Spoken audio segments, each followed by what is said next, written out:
Building a better marketing system, tactical considerations. I'm Bruce May, the founder of Bizperity and your instructor for this series.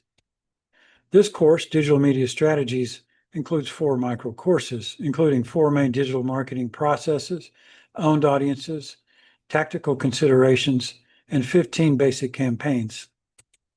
This micro course, Tactical Considerations, includes the 7 micro lessons shown on the right: social media processes, content marketing processes, creating content for customer segments, basic automated processes, tagging processes in a CRM, managing conversions in the customer journey, and designing campaigns. This video covers our micro lesson, Basic Automated Processes. We've already talked about automated marketing processes in our previous micro course, Owned and Custom Audiences, and in the micro course, 4 main digital marketing processes. Now we're going to explore these same processes in a little more detail, but it's up to you to learn what automated processes are supported in your CRM and how to set them up. They all work differently. If you have never used a CRM before, we recommend you start with MailChimp. It's very easy and intuitive. And you can ask Copilot or Grok for help if you get stuck. First, let's look at how you create a social media ad and connect it to a landing page that you create in your CRM. First, create an online ad offering a non-promotional content. This could be a download, a webinar, or a live event. In the landing page, describe the promotional content, the non-promotional content, webinar, or event. You have a little space in the Facebook ad to put everything you want, but that's okay because you can put the rest of the information in the landing page. These 2 elements effectively act as one ad. When a user submits the form, 3 things happen. First, and most importantly, you get their contact information. Second, you get details in an email, or they get details in an email about the content, webinar, or the event, which is triggered when they submit the form. And third, they get details about the special offer that can be included in the email or sent separately. If you were to include the non-promotional information on the landing page, they would have no reason to fill out the form. Always require they fill out the form, then deliver a link by email or include the content in the body of the email, which is often done when providing a product code or proof of a special offer. MailChimp includes setting up the email and other important automated actions in the landing page itself, so it makes it very easy to do and set up. Let's see how this works. First, create an ad in your online ad network, either Facebook, LinkedIn, or Google Ads. A follower who clicks on this ad opens a landing page that you create in your CRM. MailChimp templates are easy to set up very quickly. The information then is submitted by a follower is stored in your CRM. If your CRM is integrated with a social media site, you can receive leads directly from the online media site or ad platform. This requires that you use their lead generation form, which may cost more than if you capture the lead in your landing page. Media sites can have higher conversion rates for using their lead generation forms, so test this against your landing page in 2 campaigns so you can calculate the return on ad spend for the 2 methods. You also have to use the metapixel with Facebook or the tag in LinkedIn. When you set up a landing page, MailChimp allows you to trigger an email that goes to the follower. The email provides a link to the content or other information promised in the original ad at the beginning of this process. The emails are automatically sent every time a follower clicks on this landing page. So once you set this up, you can send users to it from any campaign that it fits. Best practice is to duplicate the landing page for new campaigns so you can get unique data, but it only takes 1 click to duplicate a landing page for a new campaign. When the follower clicks on the link in the email, they can download the content.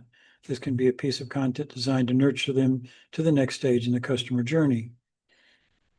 When this follower responds to your campaign, they either become a customer or they enter the top of your sales funnel. And they either become a customer or take 1 step closer to establishing a business relationship with your company. This automated marketing process utilizes 2 tools, the online ad platform and your CRM. The content can be non-promotional or promotional ad, depending on the type of campaign you're running. The content could be a document or a video providing information designed for any point in the customer journey. It could be a ticket or information for a webinar or live event. It also could be a promotional offer for a product or service. It all depends on the type of campaign you set up and the campaign goal. This process can be used to support any online campaign.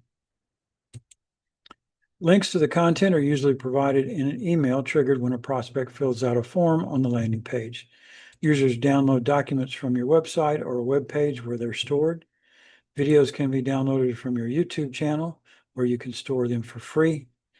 Promotional offers can be delivered with a promo code or using a QR code in the email itself or on a hidden web page that you create just for this purpose. The web page can provide additional details and limitations about the offer, content, or event. You can also include these in your email. Now let's look at a simple promotional campaign designed to convert a prospect into a customer. For B2C, this is traditional approach to advertising using digital media to deliver the ad. For B2B, the same approach can be used to support the sales process, offering incentives to prospects to help them close the deal. So, create a promotional ad. This is a sale, a discount, or a special offer. Landing page asks for minimal amount of contact information, sometimes called a squeeze page because you're just squeezing a little bit of information from the contact. When they hit submit, they'll receive an email with the offer or more information about the sale.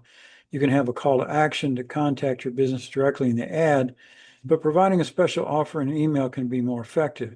They can simply show you this offer on their phone when they visit your location.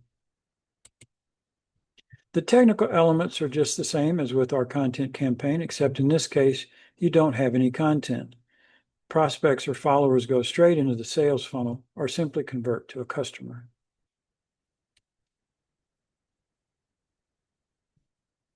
Customer relationship management systems like MailChimp, HubSpot, Salesforce, and many others automate many of the actions we've been describing in this series. What's not so obvious about how these automations work is how they're triggered. There are certain automations that initiate a sequence of automated actions. You can think of these as go instructions, as in go do something. In many of these cases, these trigger a series of actions related to the trigger itself. There are three categories of triggers.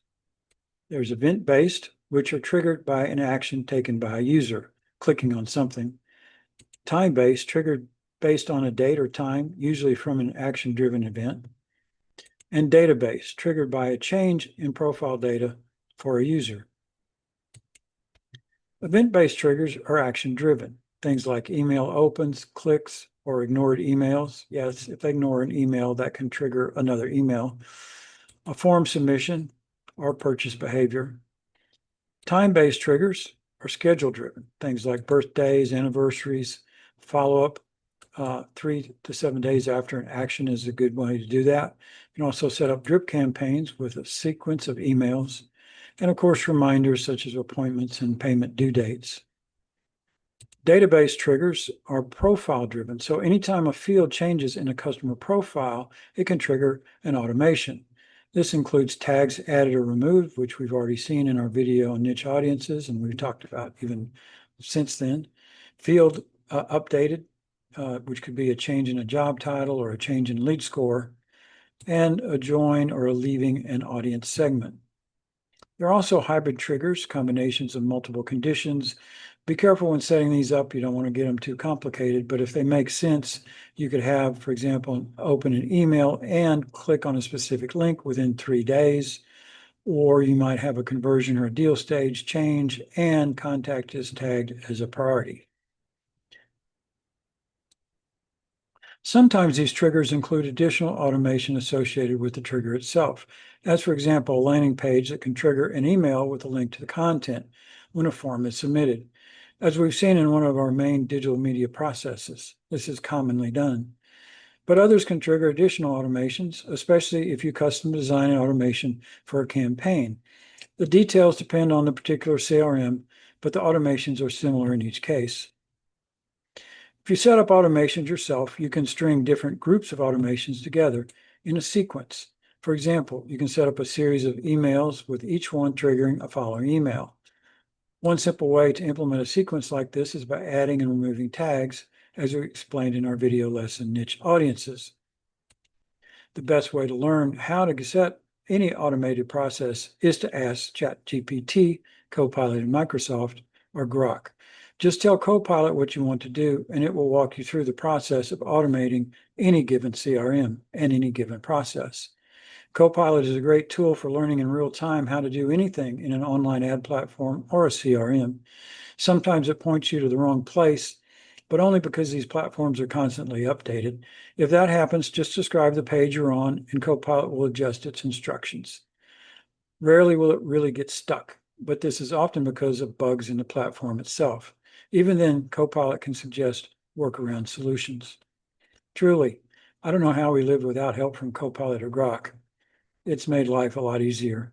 And it's also made it easier for new people that never done any of this before. So if you're starting a new business and you think this is overwhelming, just lean on Copilot or Grok and you'll get through it a lot quicker than you think. Most CRMs calculate a lead score for all your prospects, which is helpful for deciding several things. It can indicate when a prospect has reached a new stage in the customer journey, even if they haven't already triggered a key conversion. You can set up an automation based on the lead score to add an appropriate conversion tag, like a marketing qualified lead or sales qualified lead.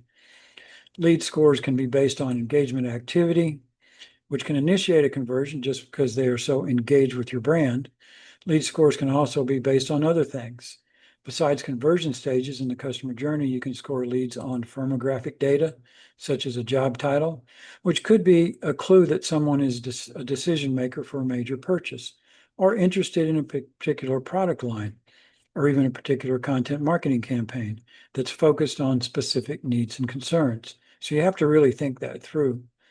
Profile data is another option here. These are life cycle stages in the life of your products, good for identifying someone ready to make a new purchase. And lifestyle changes such as buying a home, getting married, having children, things like that, which can trigger a wide variety of new consumer needs. Campaign data is also good. It can include engagement data, but may accumulate over multiple campaigns. For example, the number of email opens and clicks, or the number of ad clicks across multiple campaigns. This can be important because it can take many exposures to your ads before a prospect is motivated to enter the sales funnel. You use a CRM that includes lead scoring as a feature if you have the need, as for example, if you're selling to other businesses or have a complex sales process. Simple business models can use our approach by labeling prospects at each stage in the customer journey with tags, connecting it to a master lead processing just as well as with a scoring system. If you have a lead scoring system in your CRM, we recommend that you use both our tagging method to track specific conversion to the customer journey and the lead scoring to track their level of engagement. And share this with your sales department when you provide them with qualified leads if they don't already have access to this information already. That completes this micro course, Basic Automated Processes. Next time, we'll cover tagging processes in a CRM. See you next time on Building a Better Marketing System. Thank you for joining us.